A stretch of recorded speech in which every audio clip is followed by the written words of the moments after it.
All right, guys. So I saw this article. It says predicting the 2024 draft order.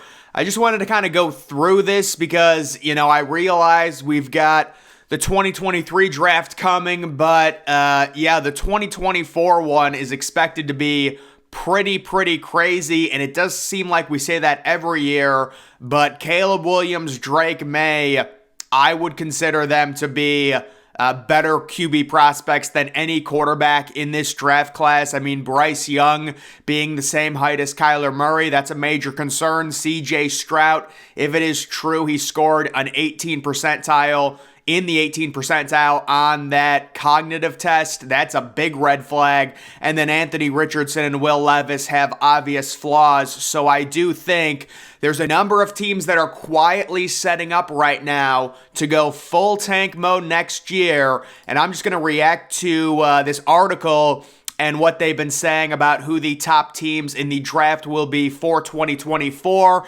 They have Arizona picking at number 1.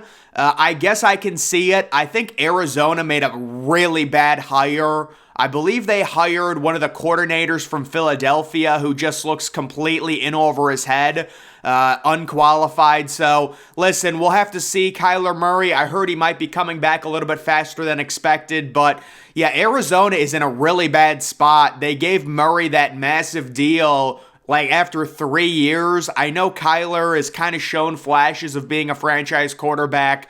They're dealing with that DeAndre Hopkins situation where it's like, I mean, what do you do with DeAndre Hopkins? He's due a ton of money. Can you hold out and try and get a second rounder for him? Can you do a draft night trade? Maybe that's something they would consider. Them getting the number 1 pick, I don't think they'll tank hard. Well, maybe. I don't know. They're probably going to look at someone like Marvin Harrison Jr. That's been the common person that I've seen linked to the Cardinals in 2024.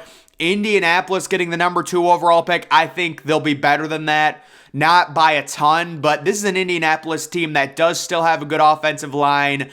You've still got some decent receivers, Michael Pittman, Jonathan Taylor coming back, hopefully healthy, and then we'll see what they do at number 4. I'm guessing they'll draft Will Levis. That's kind of the thought process right now. But Indianapolis, I have respect for that franchise. I'm guessing they'll be better. The only way I can see them picking at number 2 is if they don't get a quarterback and say, we're going to go full tank mode for 2024 and try and land someone like Drake May or Williams, but it just doesn't seem like Indianapolis is going to do that. They need to get their quarterback this year because they already have the offensive line, the running back, and they've got a nice, stable receiver core. So I think they should be better than that. Green Bay at number 3. Maybe. I don't believe in Jordan Love. We'll see what they do at 15. They might actually take a receiver. How infuriating would that be for Aaron Rodgers? Green Bay refuses to draft a receiver in the first round.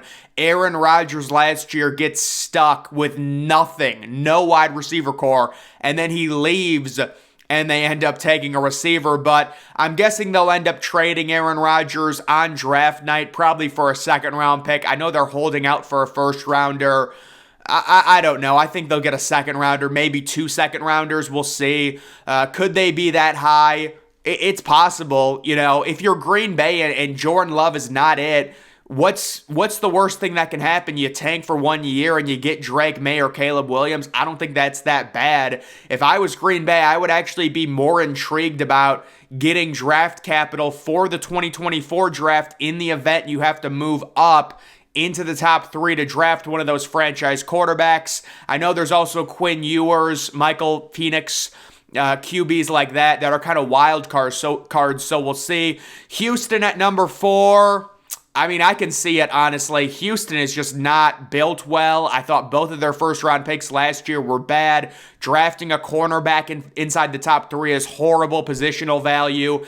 And then they take an interior offensive lineman with their second first-round pick last year. Yeah, I do think they'll probably take, at this point, CJ Stroud. I know there's a ton of stuff coming out about him, and maybe they don't want to take a QB, but to me, I still think they'll take one, and then maybe they pair him with JSN or another receiver at number 12, but I seriously could see Houston drafting inside the top 5. Chicago at number 5, I disagree with this. I think they'll be better. They actually were like 3-5 last year at a certain point. Then they lost a bunch of games because they had injuries, and then they just went full tank mode, which is what you should do. Secured the number 1 overall pick. They got Justin Fields, DJ Moore, and now they have the number 9 overall pick. They're probably going to draft Paris Johnson Jr. and really shore up that offensive line. So I think Chicago might win 7 or 8 games next year. At number 6, they're saying the Browns are going to finish that. See, that's just not going to happen. The Browns had a horrible year last year, and they still had the 12th pick. Obviously, that's going to Houston in the Deshaun Watson trade. But yeah, I completely disagree with this. I think the Browns, the worst they can do with Deshaun Watson, maybe like they'll have the 10th pick. It's going to Houston, but they're just not going to be that bad. They're too loaded offensively, and I think Deshaun Watson will at least be a little bit better. Tennessee with the 7th pick. Yeah, Tennessee's in no man's land right now. You know, Ryan Tannehill, Malik Willis, maybe they try and roll with Malik Willis. Tennessee's a team I could see saying, screw it, let's just embrace the tank if they start like 1-5 and they just try and lose every game and be really bad for one season. So I would actually look for Tennessee if they start off bad.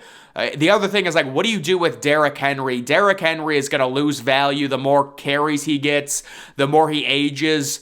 You know, could it be time to trade him? I actually don't know what his contract looks like, but that could be something. You've got Tampa Bay at number 8. I think Tampa Bay is going to go a full tank mode for 1 year to try and get Caleb Williams. So I think Tampa Bay is going to have a top 3 pick.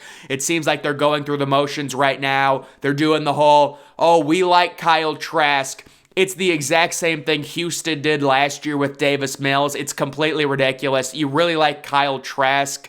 I just don't see it. I think Tampa Bay is kind of realizing this is the 1 year Tom Brady retires. All right, let's just go full tank mode, do horrible for 1 season, maybe trade Mike Evans on draft night, keep Chris Godwin for the young quarterback when he comes in, get the number 1 overall pick, and get Caleb Williams.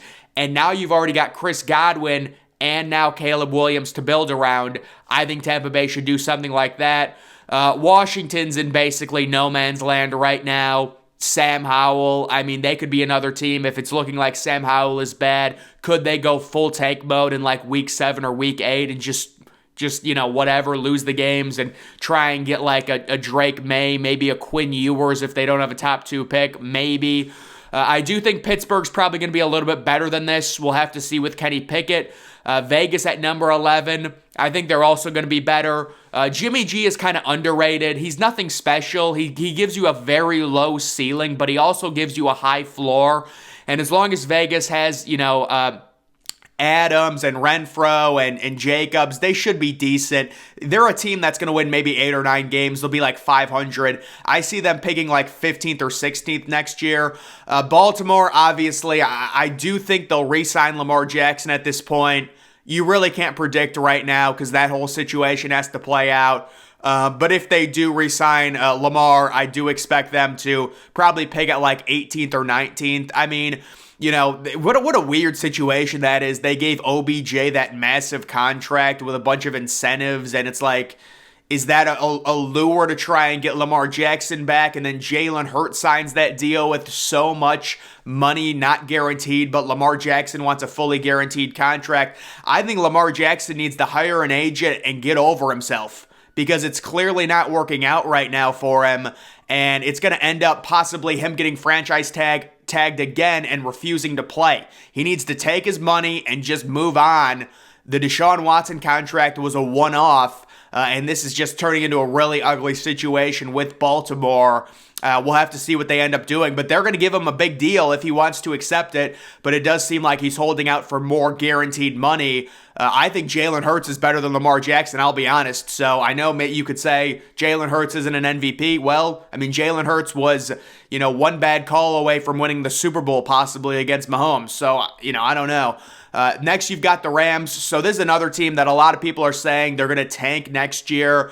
I don't know. They really are not committing to a tank because they still have, I believe, Aaron Donald. They still have Cooper Kupp. They still have Matt Stafford. What if you go to Sean McVay and you say, listen, Matt Stafford's getting really old. His contract's not great. Cooper Kupp's starting. What is Cooper Kupp, 30 now already? Is it time to maximize value on Cooper Kupp? Is it time to give up on Matt Stafford? Aaron Donald's on the verge of retirement. Jalen Ramsey already got traded. Do you consider going full pile drive and tanking and telling Sean McVay, who do you want? Do you want Drake May or do you want Caleb Williams? Because we can get you that. You've got to lose a bunch of games next year. But do you consider doing something like that? This is a very old core that seems to get injured a lot. So you had the Cooper Kupp injury last year. You had the Stafford injury last year. He's dealing with like a scary neck injury this late in his career. I would really consider just cutting my losses and trying to get a top 3 pick. I know it's easier said than done, but the Rams could be a team that might tank. Atlanta at 14. To me, they're in no man's land. It says the Falcons are one of the NFL's most improved teams in 2023, and it's expecting a breakthrough from Desmond Ridder. I mean, okay. I mean, I guess you can predict any young quarterback to break out. I don't see it with Desmond Ridder personally. I think Atlanta will probably be picking in no man's land again, probably at like number 8 or number 9. But they do have, I mean, Kyle Pitts is good, but he's just not really utilized well, especially last year with Mariota. They ran the ball so much. The Giants at 15. Yeah, I do see the Giants taking a slight step back unless they really get some significant help for Daniel Jones in the receiving core.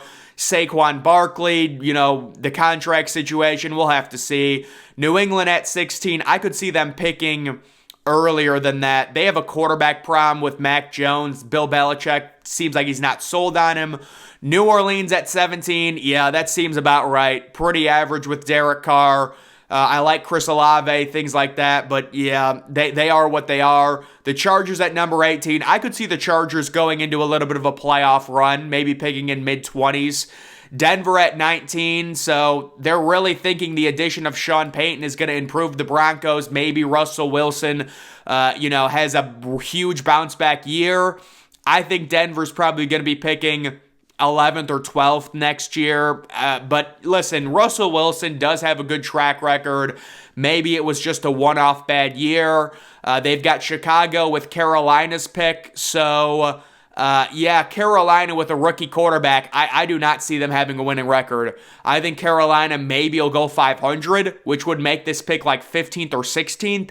But I do not see Carolina being a wild card type team. The Jets at 21.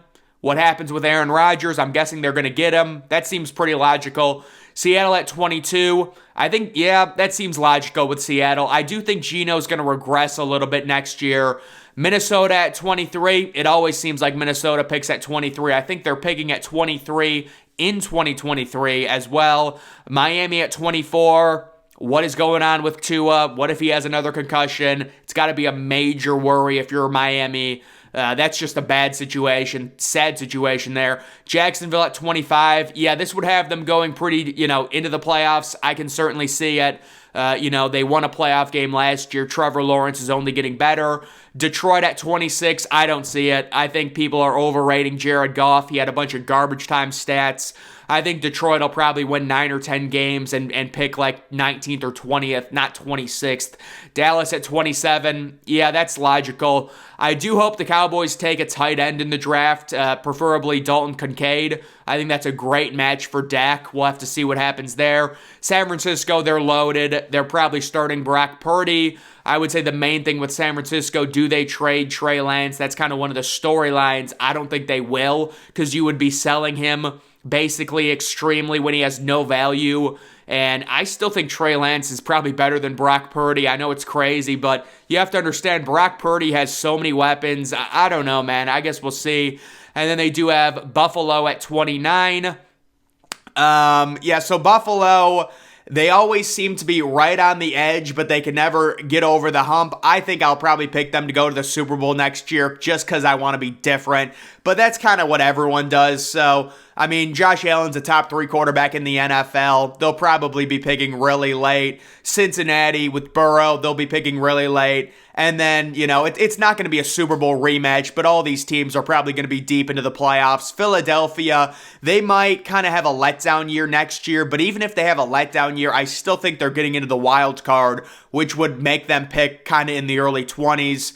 But they have 2 first-round picks as well, so they're only probably going to get better. But making back-to-back Super Bowls is extremely hard. So that is just kind of the overview of the potential draft order for 2024. I do think we could see the Rams go full tank mode if they want to. Maybe get rid of Stafford, get rid of that old core, and then look out for the Buccaneers to possibly go full tank mode as well. Maybe also Tennessee if the writing is on the wall with them. Maybe they trade Derrick Henry, start Malik Willis, give him a chance, but it's not looking like he'll be a franchise quarterback. So guys, that's just kind of some speculation on 2024. That's going to do it for this video. Make sure you're following me on Twitter. Link to that's always in the description.